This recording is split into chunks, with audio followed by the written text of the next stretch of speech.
In fact, you could not have passed the 1964 Civil Rights Act if you did not give unions some degree of exemption from the continuing effects of their past wrongful conduct.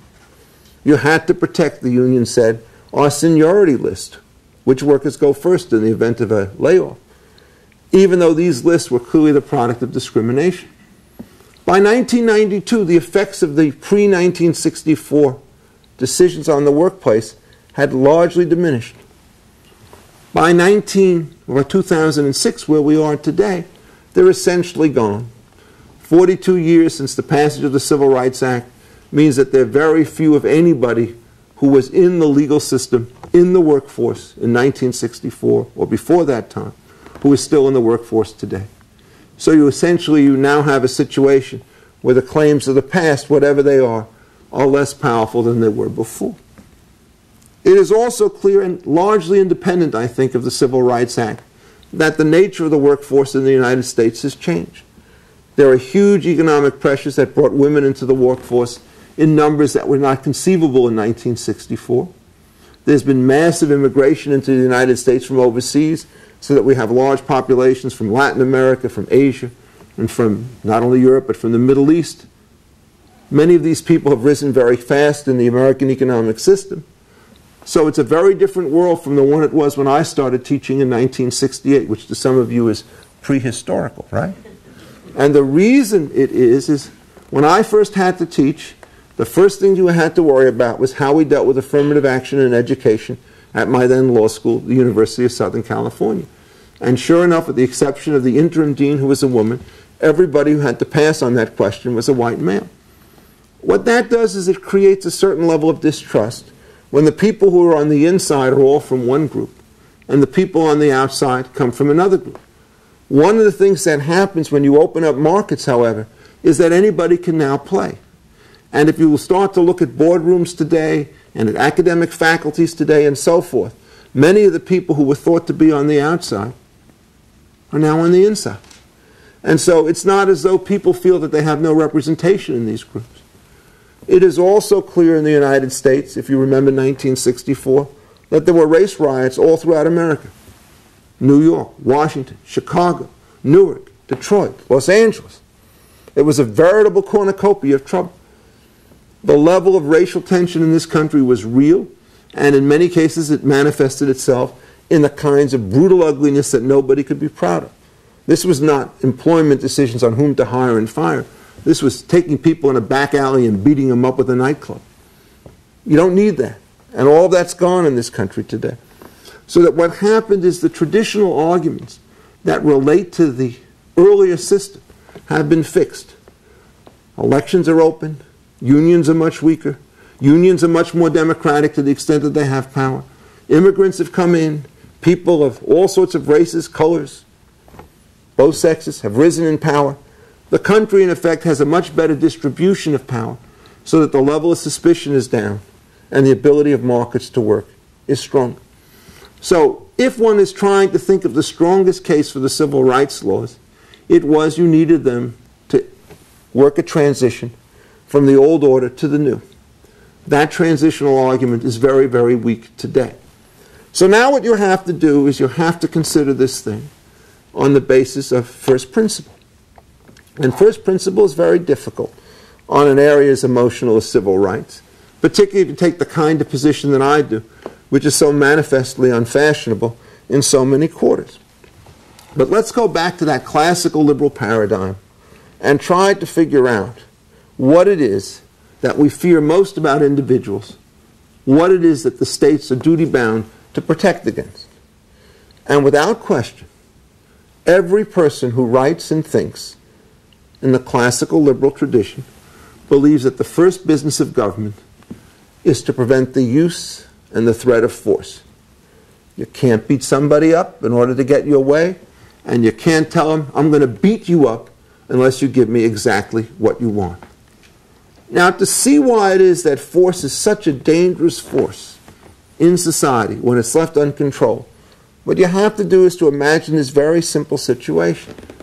You have 1,000 people in your very small society. There is no effective government that restrains the use of force.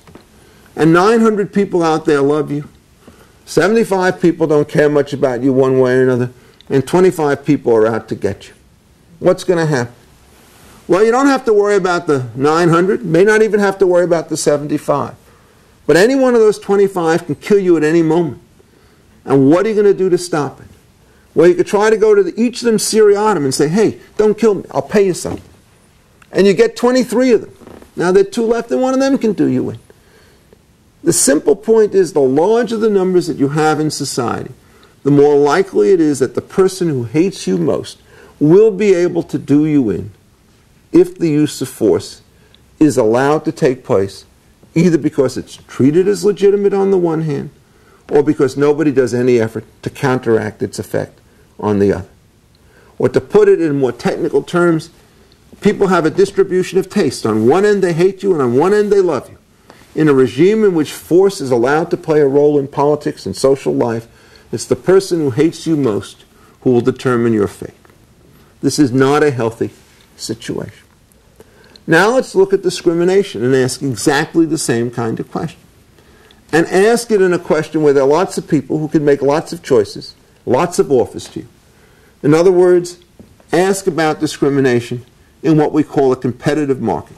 For those of you sitting in the front row, a competitive market means there are lots of employers who could offer positions to workers and lots of different workers who can take positions with the employers. This is contrasted with a monopoly where there's only one guy in town who can give you a job. And so you've got to keep that difference in mind. And now let's just look at exactly the same kind of situation that we had before and ask this very, very simple question. Suppose it turns out that you go and live in a society in which large numbers of people hate you, so that 900 people don't want to give you a job. 75 people are indifferent, and 25% of the people like you. They may even all be part of the same race that you are. What's going to happen? Following key difference. In a world in which force is allowed to take place, it's the person who hates you most that will determine your fate.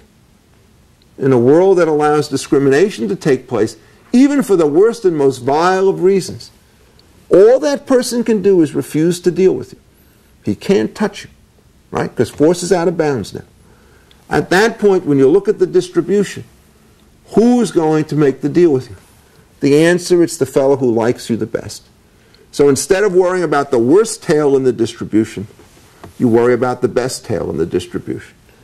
And when people say that force and discrimination have the same effects in the way in which economic markets and social arrangements are organized, they're missing this critical point. In large number situations, the more people you have, the more likely it is that there'll be somebody out there who will start to like you. Now, who is that person? Well, think of another experiment. Assume that there's an employer out there, and many employers out there, and that every single one of these employers would rather have white workers than black workers, or black workers than white workers. Doesn't matter for these purposes. What's going to happen? Well, they're going to start a bidding war. And the bidding war says, God, you're a desirable white worker, I'm going to pay you more and more money. After a while, one of these guys is going to look and say, why do I want to pay that much money to people I like? Maybe it's better for me to pay a little bit less money to somebody I don't like and to give him a job. Because if I can produce the same goods for less, when I sell them in the market, I can do much better.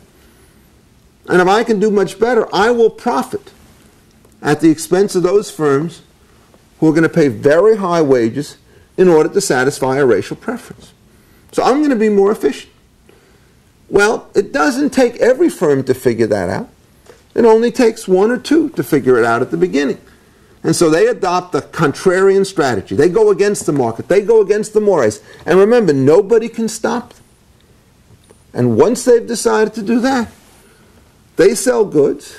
The goods are in packages. Nobody knows that they were made by white people, black people, or green people. They expand their share of the market.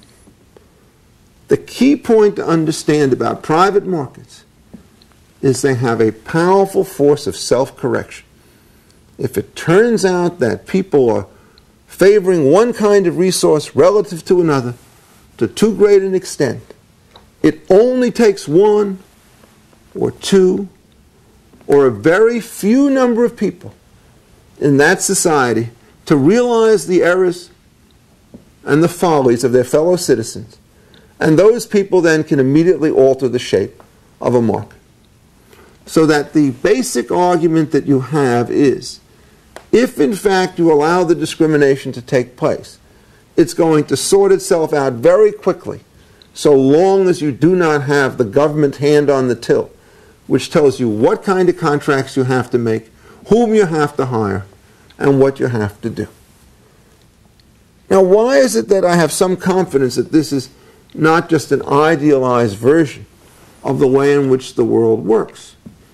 I think the reason is because if you start to look at the way in which business works, what you have to understand about agreements is they're not sterile acts. When somebody hires you as a teacher, they're not paying you $100 to get only $100 in benefit. They hope to get something more from that. And when you take the money, you hope to get something more than the labor was worth to you. So the theory of a simple agreement, every agreement that you enter into, young or old, virtually every day of your life, is you're trying to figure out a way in which you'll make yourself better off by trading with another person. And that person is doing exactly the same thing when they decide to trade with you. So if in effect you can get the speed of the trades up, what's going to happen? It's a very nice social feature of markets that they tend to do, as John Kennedy once said, raise all ships like a rising tide. How does that work?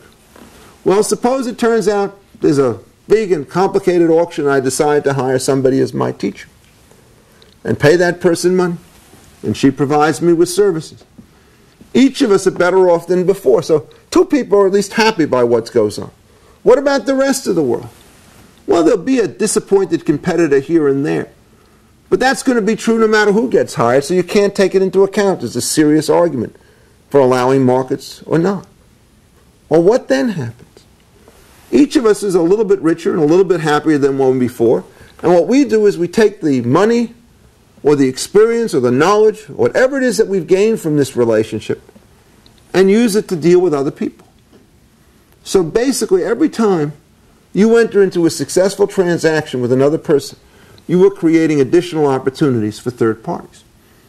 And this means that what we call the external effects, the effects on people who are not party to the transaction, are favorable. Markets have favorable effects with respect to strangers. And this means, in effect, that their gains are not confined to the parties who have. There's also another feature about markets, which is that they are repetitive. This is like a dog that has learned the trick. If you know how to do the trick well once, you can do it again and again and again. Economists like to call these recursive gains from voluntary transactions, but you don't have to know what that phrase means. Just know that you heard it from me. What does it mean? It means that two of us enter into a deal, we form a little agreement between us, and then we could find somebody else and bring that person in. Now we have an organization with three people, and the three of us could find a fourth. Or we could do it more efficiently and have somebody organize a group and invite members to join. So that when you're talking about markets, you're not just talking about single transactions, you're talking about the way in which, brick by brick, voluntary transaction by voluntary transaction, what you can do is to create an ever larger network of voluntary arrangements amongst individuals. And every time you do that, the same logic that applied to the first transaction applies to all of them. All the folks who are in the deal are better off. And their greater happiness and prosperity creates gains for the rest of the world. That's why we don't worry about outsourcing, to anticipate one of the future lectures. If it's a series of voluntary transactions, we know that the gains will be widely spread, and that the maxim you have to have when you suffer a short-term disappointment, you don't get into the school of your choice or the job that you want, is to recognize that in the